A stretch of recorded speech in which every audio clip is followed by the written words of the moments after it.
Welcome back to another week of Meredith with a Y, and Allison is here bringing all the hot topics. And today we're diving into masculine and feminine and all of the good stuff. So stay with us. Hello, everyone. This is Meredith with a Y, and I am your host, Meredith Willits. Today we are going to go deep, changing lives, and I am giving you the keys to the castle.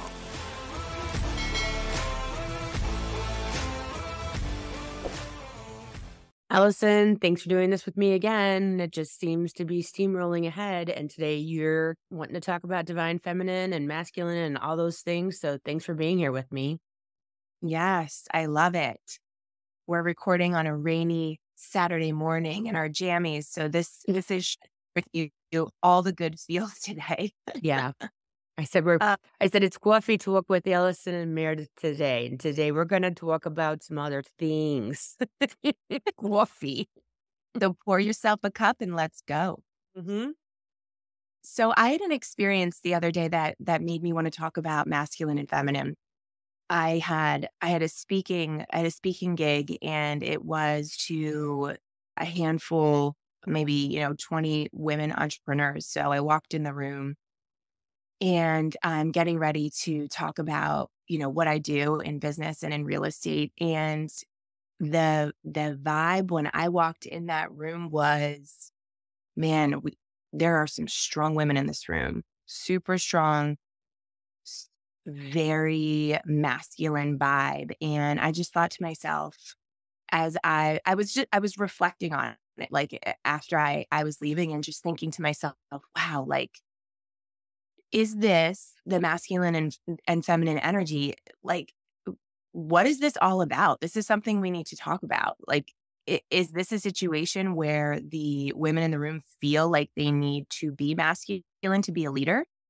Is there a part of us all that is more masculine or feminine? I think obviously the answer is yes to that. But I don't know. My mind just started going around this topic. And do I need to be masculine to be a leader? Do I need to be, who do I need to be, and what does that look like? And why do we have these big swings in energy between masculine and feminine? So that was a mouthful, but I'll put the ball in your court because I'm sure you've got lots of flashes coming to you. Of course I do. As you're talking, I'm like, ding, ding, ding, ding, ding. What's happening up in my brain? So the interesting thing about all this is basically it's so societal, right? It's so cultural. In one society, feminine may be looked at as demure or, the person that takes care of the children in the house. And another country, a woman might be the warrior. In history, we look at back at women who have done, the Joan of Arcs, right? The Harriet Tubmans, where they are really stepping into what we could almost consider in this day and age as a masculine role. And so as you were just talking, I was seeing how our society and the patriarchy and capitalism really benefits off of the feminine role and the masculine role, and how we have deemed God as being a masculine entity, and how these are very clear cut roles that everyone is playing. And what I have learned over the past couple years is that really stepping into a blend of both equally as being the goal of life. Really kind of owning both sides, but not necessarily deeming one as better or stronger or more desirable, and leaving the other one behind because that is a weakness, if you will. Hmm. So I've done many videos on social media about the LGBTQ plus community, and how that community really teaches us that gender is very fluid. Okay. And I've been learning a lot about like the transgender and birth and being born, and you can have an XY, you can have an XYY, you can have an X with no Y. And we as a society have decided to pick a gender at birth or whatever because it makes us, excuse me, it makes us comfortable. We want to know, are you a boy? Are you a girl? Are you supposed to fill a masculine role? Are you supposed to wear makeup and a skirt? Are you supposed to go off to work? Now, when I do talk to clients, especially in relationships, one thing that I find with regard to the masculine energy is that it is very in line with more of like the hunting, providing a lot of times, and the feminine role can be caregiver, the person that makes children, the person that sews and knits, whatever you want to say, right? And I think that we have to look at how society has programmed us to believe that these roles are not only real, but they are clear cut, that they are, I don't even know how to say it, that they are not fluid, that they are Mhm. not fluid. Right. And so what are we talking about when we talk about divine feminine and masculine energies and how it plays in the body and why does it even matter? And I think the long and the short of that is we need to understand that we have a lot of preconceived notions about these energies. If we were to travel the world, I think that our minds would open quite a bit. But I feel that where we're at right now in American society, or maybe even the most of the world, right, the quote Western world, is that stepping into a very masculine boss bitch role is what's needed, right? We're trying to figure out, how do I make a female more empowered? Well, let's call her a boss bitch, right? A boss babe. And, it's probably what you're referencing when you walked into the room of that seminar that you were in. And Mhm. so I think what we need to do is just kind of throw it up in the air and see where it lands moving forward, and kind of open our minds to the fact that, my husband, he and I will be joking and he's like, "Yeah, I got balls," right? Like, he's joking, "I got balls." And I'm like, "I don't know how to tell you this," and I'm sure people have heard this before. I'm like, "But all those things need to do is be flicked and you're on your knees." I'm like, "I delivered a whole 10-pound baby out of my lack of balls." And I did get a little bit more graphic than that, but I'm like, "No offense, but a vagina is way more powerful than balls." So I'm not really sure where that came from. But I think that we need to kind of, like, throw all this shit up against the wall and see what actually sticks and makes sense. Because I kinda think we have it a little backwards by way of the church and the patriarchy, to be honest with you. Yeah, yeah. Well, I think it's interesting what you're saying too, because it's like we have these two societal norms, a man and a woman, and we associate femininity with a woman and we associate masculinity with a man. And I think that is, I guess that's one of the main things that I have curiosity around. It's like, okay, I know a man and a woman are each made of masculine and feminine qualities and a mix of them, right? Everybody has a different sort of makeup, if you will, energetically with what they bring to the table. And, maybe that's a good place to start, is just to kind of talk about what is femininity as an energy, as a, like, how does that express itself in a human? And then the same thing with masculinity, because it's not male or female. Yeah. It's masculine and feminine are very different, creation versus, just different energies. So I would love to hear how, when you look at that, what you see. When you just said, "What is femininity?" the vision that popped in my head was a plus sign. So that's actually a really interesting way that they just pose that. So if femininity is a positive charge and masculinity is a negative charge, right? The combination of the two of them would be a neutral charge. So when they just showed me that, we then go back to the society. We go back to programming that positive means positive and negative means negative. But what they're showing here is it's just a charge. Like, without the negative charge, we would have an atom that was just positively charged. There would be no neutrons. It would be like a out of whack element. And so if we are looking at femininity as being the positive charge and masculinity as being a negative charge, it creates this neutrality moving forward when it is in complete balance. So when we're Mm, looking at it from an energetic point of view, as far as humanity, one without the other is imbalanced. yes. Okay? So if we're looking at the positive charge, let's really kind of hone in on what is femininity. Because femininity is more than nurturing. It's more than taking care of kids. It's more than being soft. It is when I look at it, the way that they show it, it's more of a holding energy. It's an energy that holds. It's a energy that empowers. It's an energy that plays a role on this planet that creates. So we're talking about creation. We're talking about intuition. We're Mm, talking about gut instinct. And none of those things are weak. When we look at masculinity, it really I lean into that negative charge, right? Which unfortunately negative in our society means negative, but it's not. We're looking at an energetic charge here of the negative charge for a masculinity energy. That is really standing on the earth. It's empowerment in the sense of knowing who you are. It's fighting for safety. It's wanting to tackle new feats. It's, as I look at it, exploration. And when I look at the feminine side of those exact same words, it's creating a space that is yours. So whereas the masculine wants to seek a place to exist, right? So like land, if you will, right?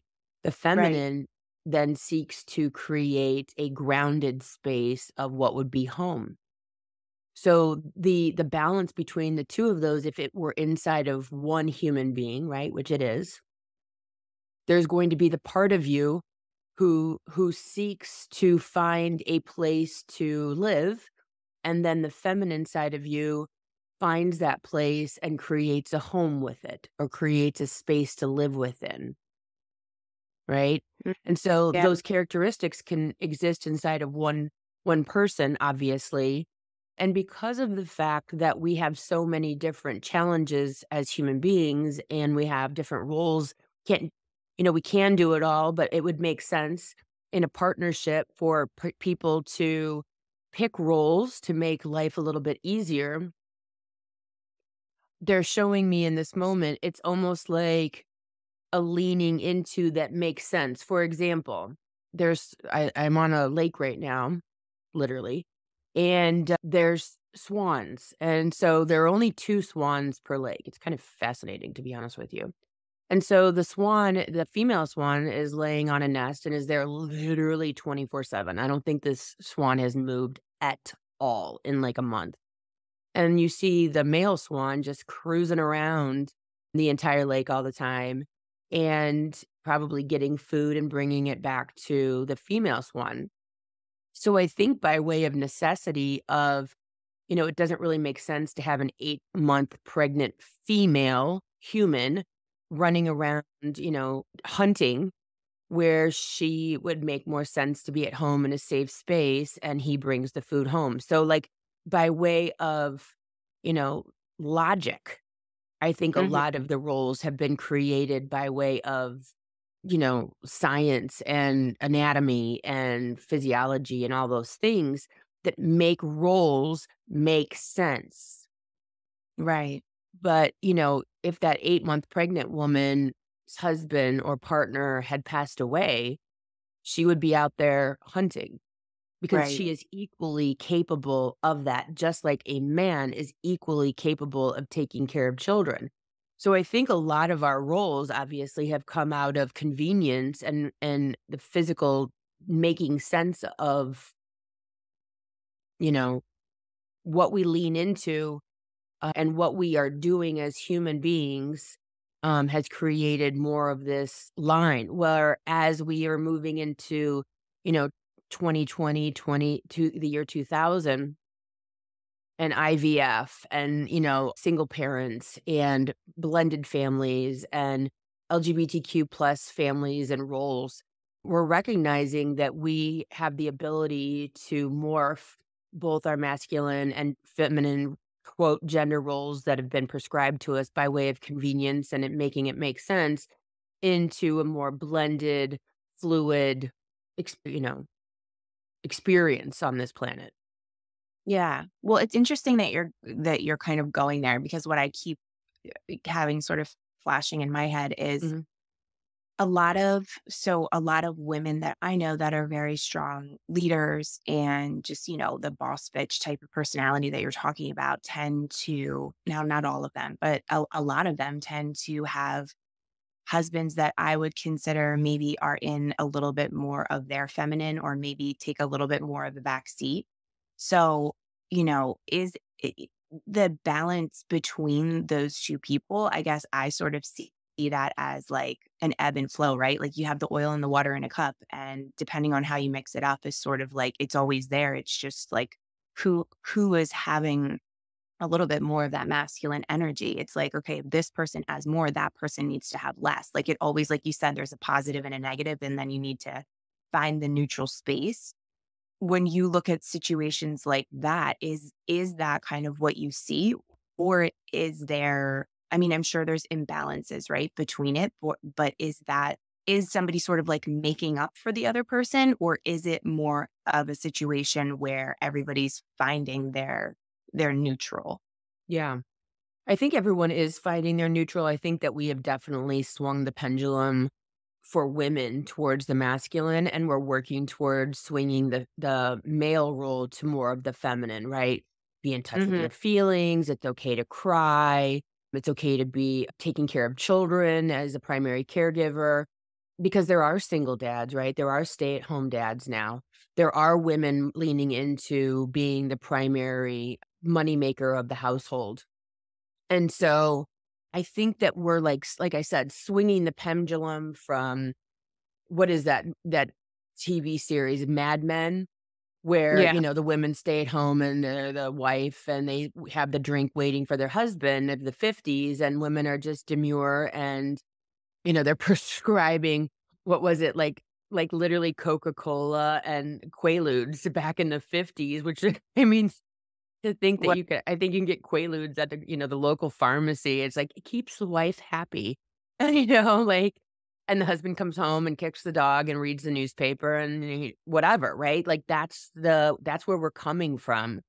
And so then as we move into using the birth control pill and women being able to control and have family planning and control whether or not they wanna have children and control getting into the workforce after World War II and realizing, well, holy shit, I can build a car just as much as a man, right? So we have that empowerment. And then, women start going more and more to college and then getting advanced degrees, becoming doctors and lawyers and astronauts and, Supreme Court justices. Like, right. So we're like kind of like have been baby stepping over the past 50 years of leaving the kitchen and recognizing we don't have to have children. We can have careers or we can have both. And I think that we saw that probably 20 years ago, the I can do it all, I can have it all attitude, right? And then now I think that we're really been seeing, this whole I don't need to get married, I don't need to have children, I can have a career, I don't need a man at all. So I think definitely have swung to the 180 of the 1950s female and male roles. And so when you're talking about the oil and water, what they're showing me inside of that, and again, if you're new here, they are going to be spirit guides, channeled message. I'm basically just tapping into source energy. And what they're showing me is that there's always going to be almost like, even if it's 51-49, there's always going to be kind of a little bit more of a lean to when it comes to a relationship, couple, or even inside of self. It's very when I make a human being equally 50% positive and 50% negative charge. right? So equally feminine and masculine at the same time. And what they're showing me in this moment is fascinating because just so everyone knows, I have no idea what Allison's gonna ask me when we start these damn things. Like she just comes with topics and no one knows what she's gonna bring.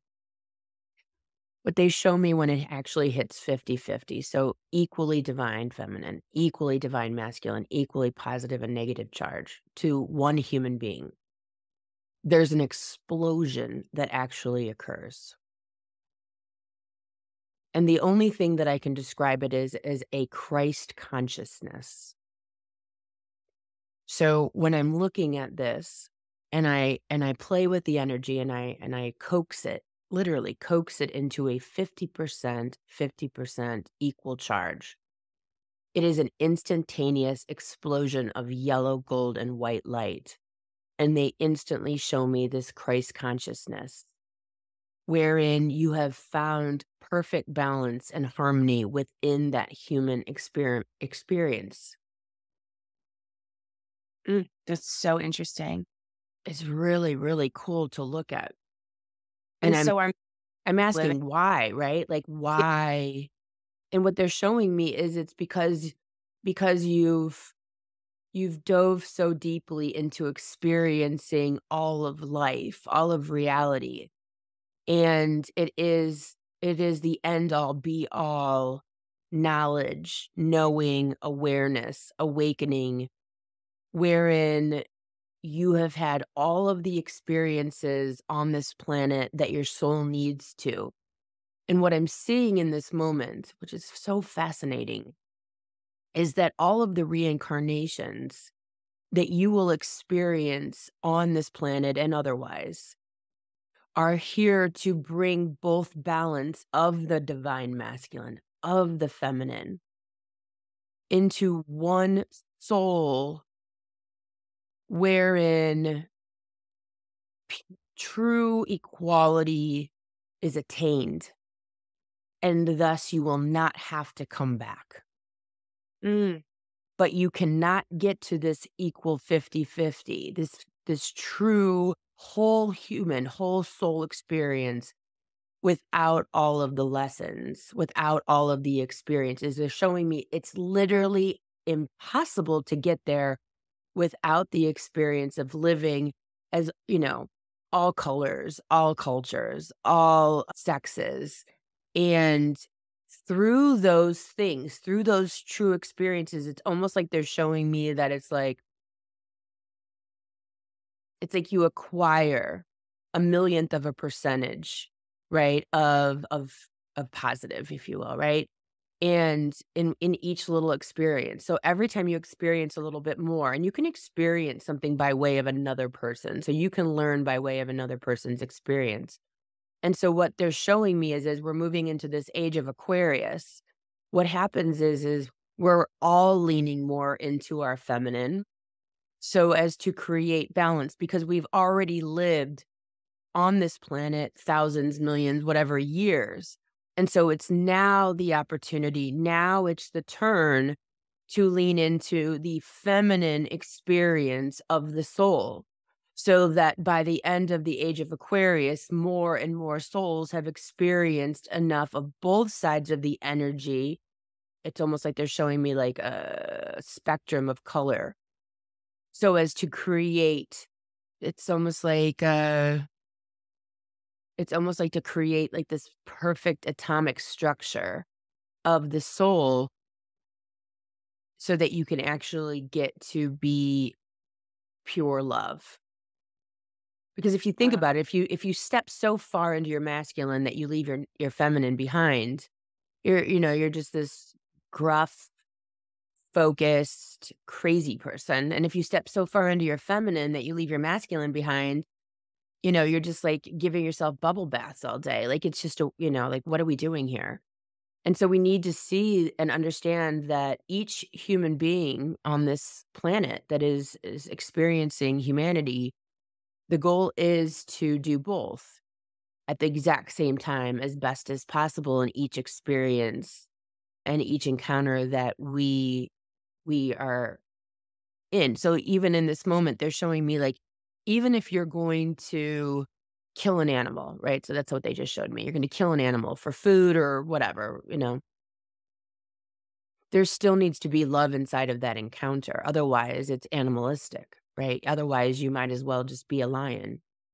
And so there needs to be grace for that animal and love for that animal and appreciation for that animal, even inside of this moment of violence.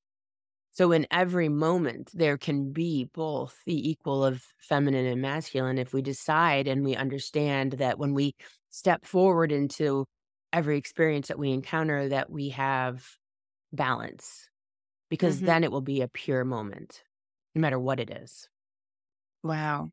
right? I love that. Great. When you talk about the animal, it makes me think of Native American culture and how some types of cultures have sort of rituals around things like that.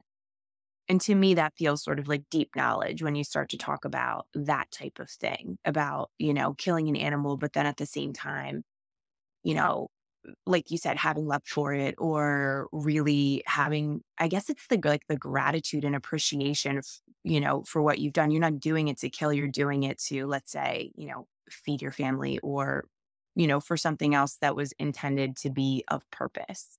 Yeah. So I think it's like the way that you think about things and the way you describe that is so interesting. And I think you can take that into anything, right? Like we're not, most of us here in America are not out hunting and killing animals and doing rituals around it. We are going to work and coming home and trying to figure out like how do we as, you know, 21st century people, how do we bring that balance into our modern day life? What can that look like? And that's a question I ask myself often and specifically right now I'm really focused on. So, I mean, to bring that to kind of like a modern day level, what do you see in that? Yeah. So I think it's really about understanding that we have 24 hours in a day and we can't spend all of them boss bitching. We can't spend all of them hunting. We can't spend all of them laying in a bathtub. We'll turn into a prune. So it has to be a balance of understanding that your 24 hours really needs to have balance between self care, nurturing others, nurturing self, working, writing. And I've always said that, there's a time for everything in life. Like when I have lots and lots of clients, I'm like, oh my God, it must be time to work. And then all of a sudden, crickets with the calendar. And then I'm like, oh, it must be time to rest or to read or to learn something new. Seasons. Yeah, seasons of life, seasons of the calendar, right? And I think that you can micro and macro anything, as I talk about here, I think in the past. And so if you micro and macro a year and you say, okay, it's time to really get down and dirty and work. Now it's time to read. Now it's time to rest. You can also do that within a moment. You can do that within a day. And Mm. so, within a 24-hour period of time, there's a time to rest, there's a time to eat, there's a time to work. And I think so much in Western culture, it's, even in like China, you read about these people in Asian culture that are just really focused on overworking. There's like they work like 16, 17 hours a day, sleep in their car, sleep at the office. And that imbalance and how that brings the body in imbalance and creates stress, anxiety, depression, illness, cortisol levels spiking.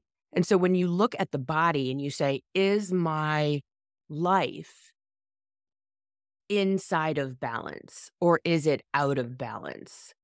And Mhm. so I would look at how do I spend my day? Do I have leisure time? Am I spending time outside? Am I eating the right foods? Or am I just working? Or am I just partying all the time? Or am I working and then partying, but I'm not really eating good food? And so we need to look at both the nurture and the hunter, the partier, the worker as like, I need to make my 24 hours be balanced. And it's interesting because when I'm looking at sleep, so, like, as I'm talking, I'm also, like, looking at different things in my mind's eye of, like, "Okay, then what the hell is sleep?" Right? Like, what is that? And what they're showing me in this moment, and I'm just so blessed to have them because I'm not this smart. What they're showing me in this moment is that the most balanced that you are is when you sleep, Mm, because your ego, your mind is taken out of it. And so when you sleep, you are the most balanced in that time because you are kind of out of the driver's seat. And so you spend some of your time dreaming, relaxing, and floating, and, all of those lovely smelling flowers. And then they also have you accomplishing things. So the more you sleep, fascinating, just freaking fascinating. So like they're like, when you sleep, when you sleep, this is why it's so important because it takes your 24 hours. Let's say you sleep for 10 hours a day, only 14 hours of your day are completely imbalanced because we had balanced the other 10 and we have right. taken that out of your hands so you don't completely screw yourself up. Check balance And of the so I just can't. That's so fascinating. And so what I would say is like when you're sleeping, you're refinding your balance. If we never slept, it's like a reset button, like, okay, we're gonna put her in bed, we're gonna put him in bed, and we're going to recharge them. We're mm, going to bring them to net neutral is what they're showing. So when you sleep, you are the most balanced energetically, charge equality, right? And it's almost like plugging into the earth. You're plugging into the solar system. You're plugging back into that balance so that when you wake up, that is, and they're saying, they say that like at 10 a.m., like early in the morning, that is when you are the most inspired, the most creative. That's when people should write, pay their bills, accomplish. Your brain is most centered, focused, clear headed. And they're like, no shit, because we just balanced you over the past 3, 4, 8, 10 hours. And so when you wake up in the morning, that is when you are most yourself to who you are trying to get to. And then you humans go and screw it all up, programming and with your ideas of how you're supposed to live your life. They're showing me in this moment that actually a job should not last more than 6 hours a day. mm, Which if you think about that now, mind you, this is not coming from Meredith. This is what they're showing me. And if you think about that and your hours of being awake, right, are 12, it would make very much sense that you should not have any sort of work of job that is longer than 6 hours because you would then automatically create imbalance, which would make mm. you a worse employee, a worse student. So doing homework, bad idea, which we just talked about school last week in education. Yep, imbalance. Imbalance. We are actually creating hyper imbalanced humans that are less productive, that are less intelligent, that are more unhealthy. This is fascinating. This is Yeah. fascinating. You could push me over with a feather right now. I'm just amazed what they're showing. I would have never ever looked at this in a million years. Thank God for you, Allison. We have balance. Yeah, balance.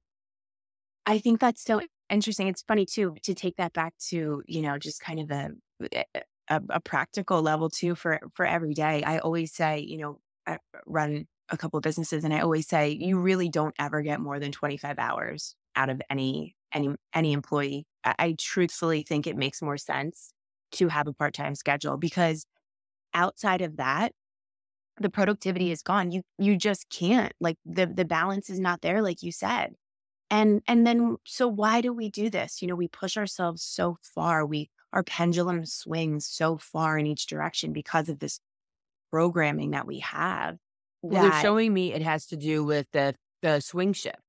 So if you go back to the industrial worker, that was working in the steel mill, you had 7 to 3, 3 to 7, and 7 to 11, right? We had 3 shifts of workers working in a plant, and the plant had to run continuously for whatever reason. I'm sure because the furnaces were on, right? And so we got the most work out of employees by putting them on these 24 divided by 3, 8.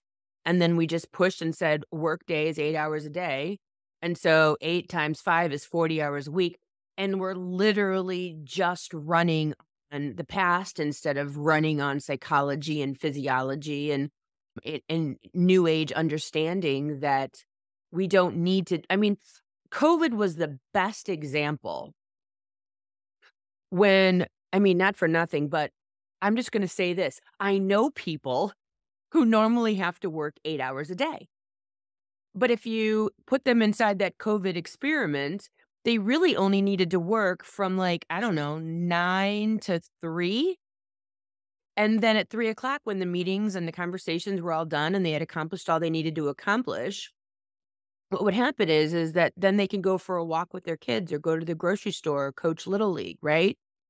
So then you look at it and now everyone's back to work and I'm like, "What the hell are you doing from 3 to 5?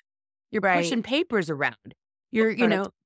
yeah, you're hobnobbing over at the coffee machine or you're dicking around over at the cubicles, right? And playing grab ass with everybody.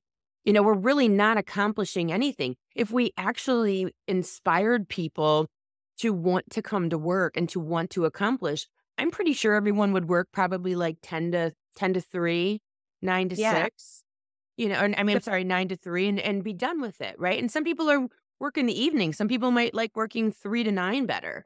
But the old school, right? Like the boomers that are running these companies. I remember my uncle, oh my god. He owned a couple car dealerships, and my husband and my brother went to work for him. And my husband is great at, like, analytics and sales calls and scheduling, and actually GM incorporated what he came up with. I'm sure, it's not my brain surgery, but they started using it throughout all of the GM dealerships. And my uncle and the old time managers, right? I used to sell cars, they used to be so annoyed with my husband because all he did was sit behind a computer, right? Well, what he was doing is he was tracking phone calls and coming up with plans and all this stuff. And my uncle's paying my husband, and he's like, you're just all you do is sit at the computer all day. Everyone's like, all Jim does is sit at a computer all day. They wanted him outside pulling weeds and brushing snow and moving cars. They wanted to see action because in their old school mind, action equaled work. If you're moving and you're walking and you're doing, and granted, those things also need to be done. But the old school way of thinking is if you're not here for 8 hours, you are taking advantage of my salary I'm paying you. If you're sitting behind a computer. And this goes back to what we talked about last week with regard to education. Shit's changing. Yeah. ChatGPT, AI, you can voice text, you can voice type, books are being read to us. Like things are changing. And so we also need to recognize that the imbalance of, people working night shifts, the imbalance of people working all day, coming home for 1 hour to eat, to see their families for 1 hour and then go to bed and just do it all over the next day, living for the weekend, right? That is not going to work anymore. It's not, it never did work, but it will obvious it totally doesn't work now. Yeah. Well, and I think what you're saying about like kind of the rhythm of the day is really interesting too, because you were saying if people could choose to go to work, they'd probably be there from 9 or 10 till 3. Well, I work in an office where people can come and go whenever they want. And guess when people are in the office? 10 to 3. I don't see, I don't really see anybody in the office before 9, usually not before 10. And then after 3, there's no one there. That is Yeah. when people are in the office when they have the choice.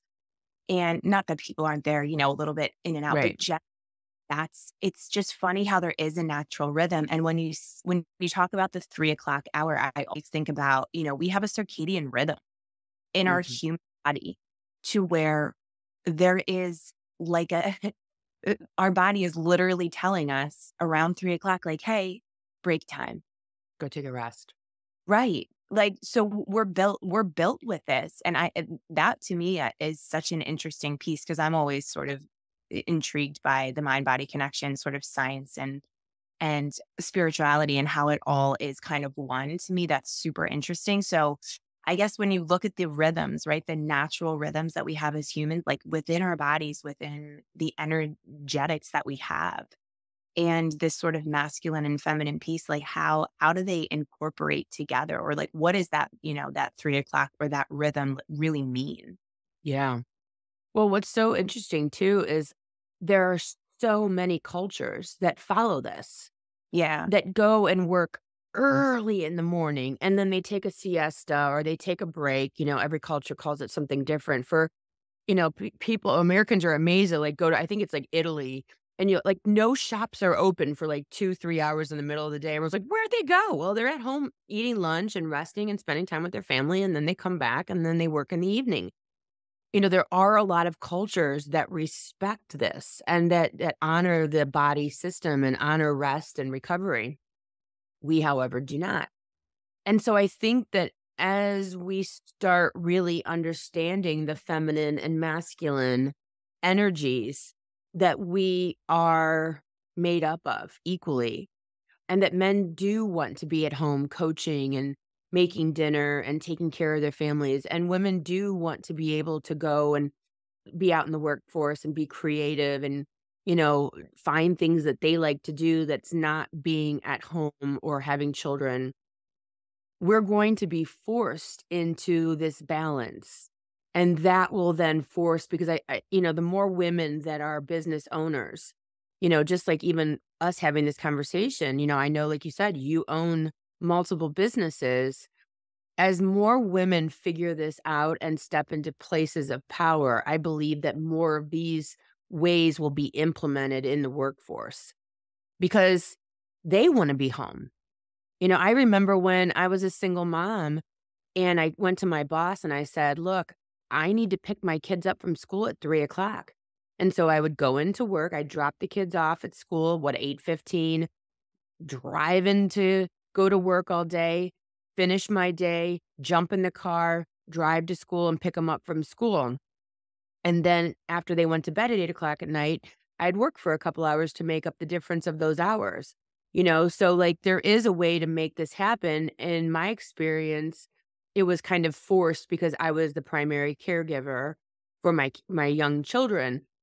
But I think that we need to lean into this even a little bit more and say, okay, we need to stop thinking of this as, oh, she's leaving work early to take care of your kids, and lean into it and say, this actually makes sense for the human body, human experience. And so that we don't have kids in after school programs at, daycare all the time or home alone.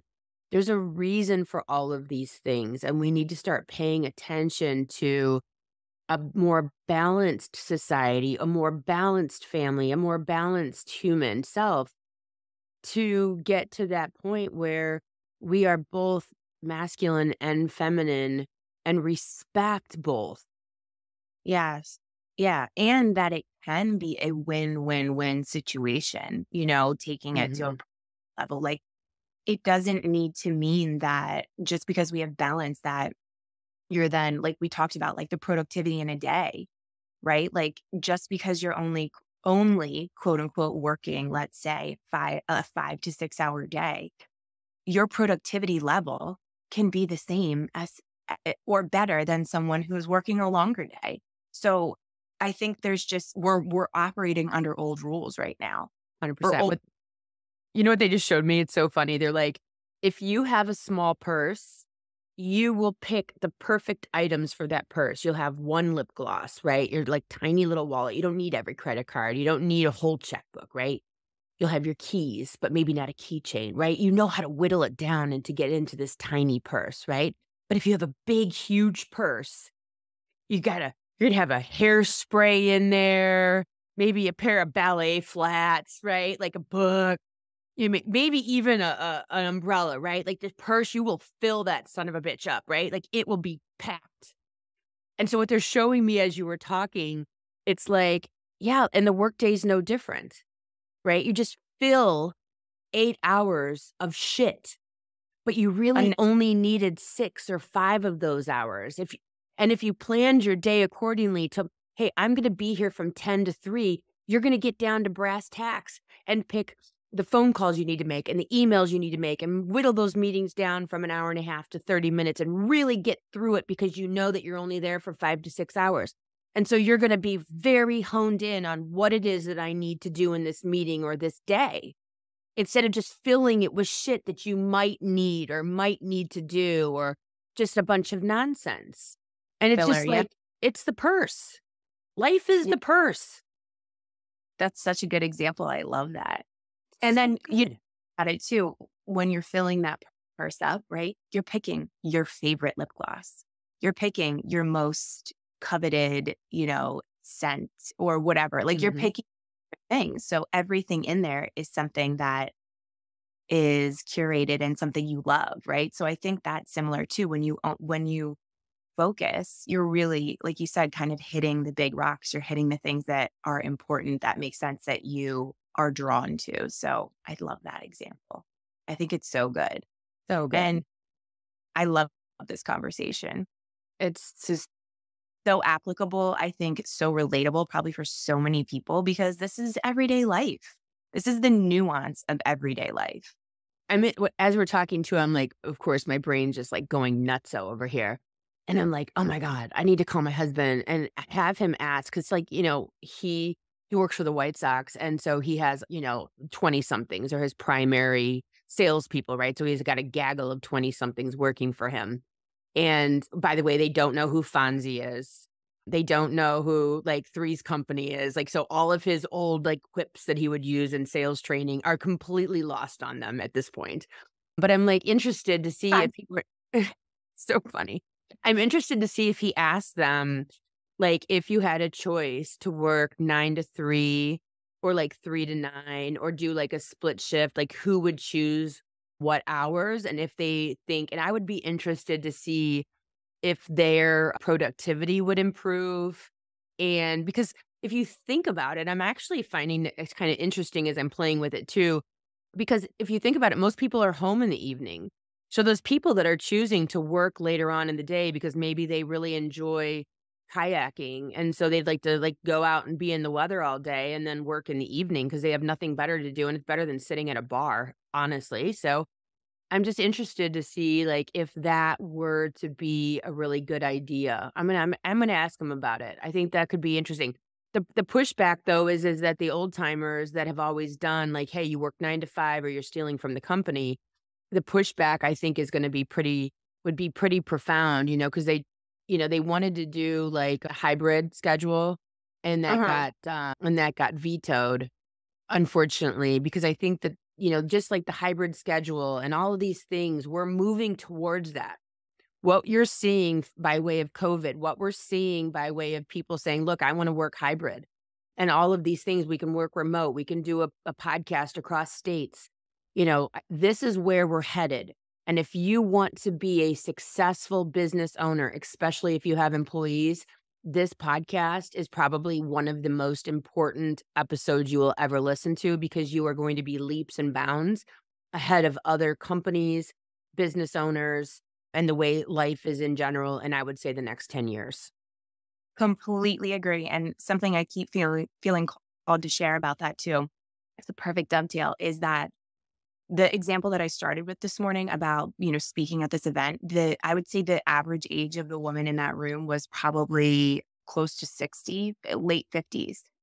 And I think the reason it really hit me so much was because I tend to work with women who are, let's say, mid 30s to 40 is kind of like the range of a lot of women entrepreneurs I typically work with.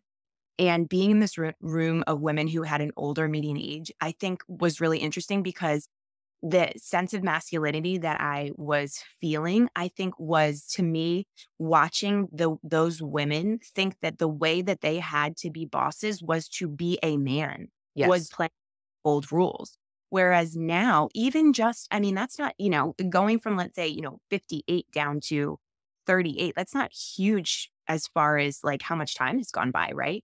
But if you think about the change, like the change that I see in the way that women are leading companies in that lower age range is tremendously different. It's much more from a feminine place.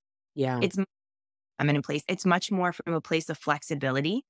of, about productivity, not about time spent on tasks.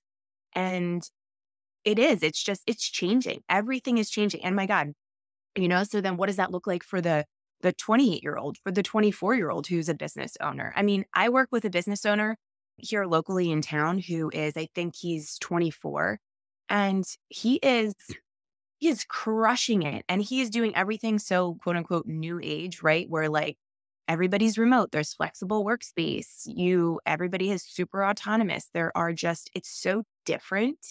And I really think that it's just where we are. It's where we're headed. It's where we are. We just need to catch up to it. Yeah. I mean, even when I look at like some of these women on TikTok and stuff like that, and they're business owners or lawyers. And this one gal, she was like going to court and she's like putting on her skin tight black leather skirt and she's got her long pointy nails and like her bright red lipstick and like just they don't give a shit. They're like, my clothes do not define me. They're just clothes. It's a way to express myself, but it doesn't define who I am as a person. Like, and I think that we're going to go in that direction where the old school, blue suit. It was funny. I had a client a couple weeks ago and I'm like, the blue suit, and she's like, "Oh my god, I literally just bought 2 blue suits." I'm like, "Just go throw them in the garbage." Like, Sure. like, just stop it. You don't wanna wear that anyway. So I think we're absolutely heading in the right direction. If you're a business owner or if you know someone that owns a business or you know a boss, send them this and say, "Look, hey, fast forward to this part if you need to, but this is where we're heading, and if you wanna get ahead of the game, this episode is for you." But I appreciate you bringing this topic as I appreciate you bringing all the topics, Allison, but this was especially good. You never know what we're gonna get. You start with an idea and it just completely, goes Christ consciousness. I mean, who knew? Who knew we'd end up? But it's always good. It always pushes us in the right direction. I love it. I love it so much. Well, thank you so much for being here again this week. I appreciate it. And like, let's see what we're gonna get into next week. I mean, God only knows, literally. Wait, see. We'll know when it happens. Exactly. Well, everyone out there, you guys have a good week and we'll see you back here next Tuesday. Thanks for listening. If you would like to connect on a more personal level, head over to meredithwillits.com or on Instagram at Meredith with a Y for behind-the-scene footage and outtakes. Please subscribe and come back each week for more Meredith with a Y. Thanks again for listening. Cheers.